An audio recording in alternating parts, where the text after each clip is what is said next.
I was just on with my friend Brianna Morello, and we were talking about the fact that we were so focused, we were so laser focused on illegal immigration that we just like people were not paying attention to legal immigration and the systems in which people are coming here. And with regard to the H-1B visa and the fraud that we've exposed, it's just simply a game of whack-a-mole, right? Like you can take down one of these companies and then you have 10 more that pop right back up. And the only way to stop it for good is to end the H-1B program. That is what my next guest is trying to do. Welcome to the show, Representative Greg Steube. Thanks for being here. Yeah, anytime. So, Congressman, you introduced the Ending Exploitative Imported Labor Exemptions Act, or, of course, the EXILE Act for short. I was so excited to see that you introduced this bill. I know there are other bills to curb all immigration, but like the chances of getting those through pretty slim. Stopping the H-1B visa should be something that everyone can get behind. Tell me what the response has been so far.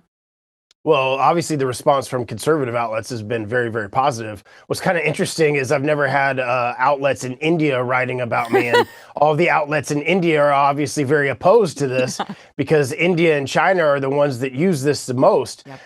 It's like 90,000 people a year, but they renew these every year. So like last year, there were 400,000 renewals on top of the almost 100,000 people that got new H-1B visas. All of these individuals that are coming into our country are taking jobs away from Americans. These are young, entry-level tech-type positions. Like Microsoft is a big taker of H-1Bs.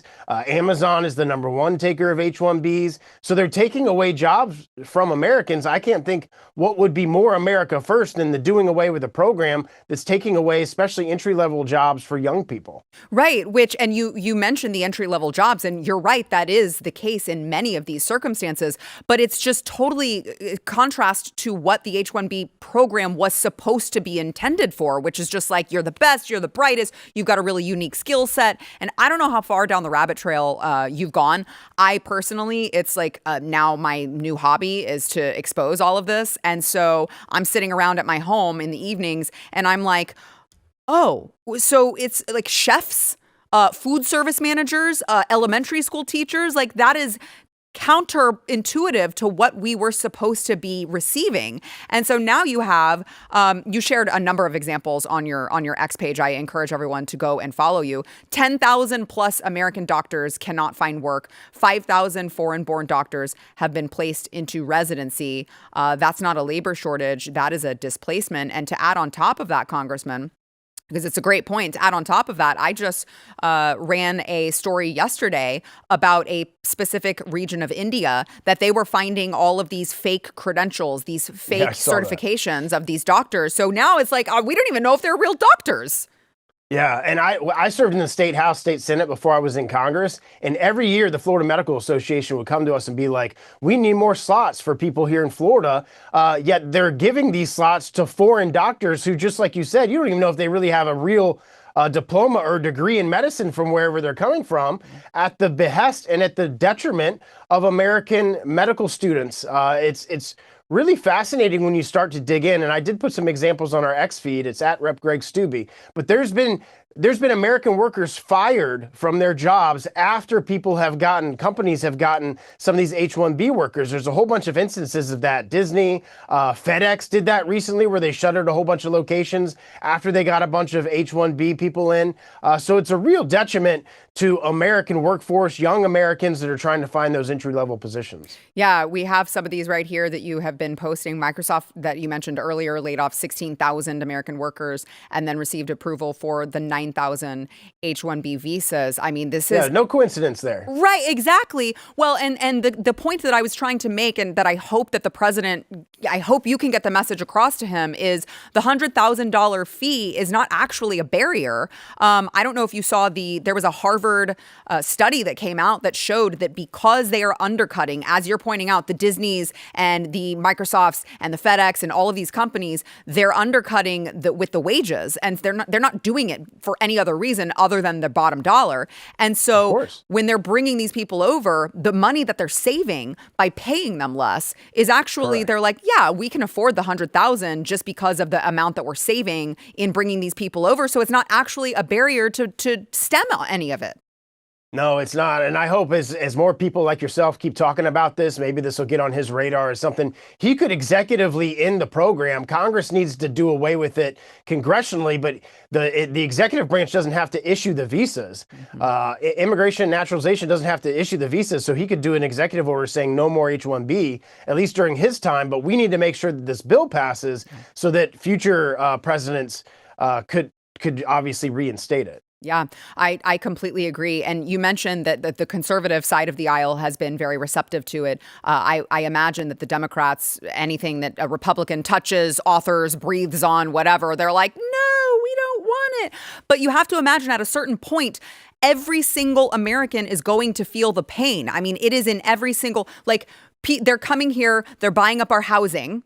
Right. And then housing costs, the young people can't afford a home. So even if you're a Democrat and you think, oh, orange man bad, I hate everything Republicans do. It's like, OK, well, when you have children and your children go to college and they graduate and they can't find a damn job, at what point are you going to be willing to say this is a problem and we need to undo the damage that's been done?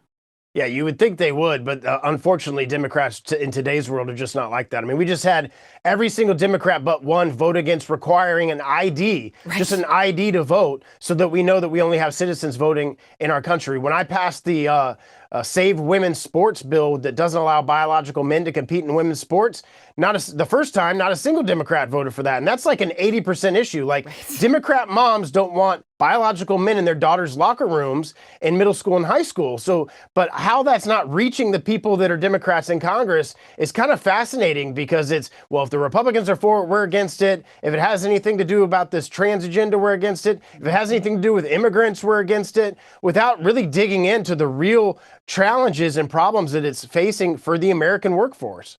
Yeah. I mean, outside of, and you're absolutely right with that. On the H1Bs, outside of the big companies that you mentioned that are abusing the system, we have seen in our investigations just, I mean, an astounding number of these fake shell companies that are being popped up to import these workers for fake jobs. And they create shell company after shell company after shell company. And then they bring in the H1B comes in, and then they bring in the H4 on the dependent visa. And then the H4 comes in and gets authorized to work and then creates all of these fake shell companies as well. It's just a reoccurring pattern.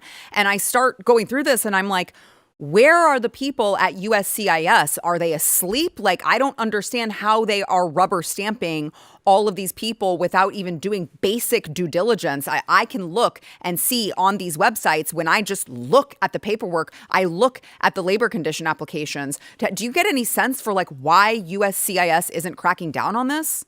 Well, I mean, you got deep state actors there that have been there for decades that allowed unvetted Afghans into our country that then obviously do things against our nation. It's just been fascinating. And looking at it from a national security perspective, the two major companies that take the most are China and India. And then these students or these individuals that are working at Microsoft or working at Amazon then take information back to their host countries. It's also an intelligence issue because you have the number one national security threat to the United States, which is the Chinese Communist Party, obviously seeding a lot of these people to come into our country to bring back intelligence back to China. And we shouldn't allow for that to happen. Yeah, you're absolutely right. So I'm going to be in DC in a couple weeks. I would love to meet with you and talk about how we can partner together to end all of this visa fraud. It's just like, I have all of this information and I want to get it to the federal government, and I'm trying to enlist as many people as I can. Can we enlist you in our investigative process? Yeah, happy to help with that. Amazing. And we can forward it along to the agency too. We have contacts there. Exactly. Yes, that is what we need. The leadership, Trump's leadership, probably doesn't know that this is going on. Right. The rank and file at these departments are probably just rubber stamping stuff like they always have. But I think once the leadership, these Trump appointees, know that this type of behavior is happening, they can change it fairly quickly. Yeah, I love it. Well, let's try to get something on the books when I'm there, because I would love to meet with you on this. This is something that is going to affect every American. Representative Greg Steube, thank you so much for your time. Yeah, good to see you. Good to see you. If you like this clip and you want to see the full episode, click here. And if you want to subscribe to the channel, come on, you know you do. Click here.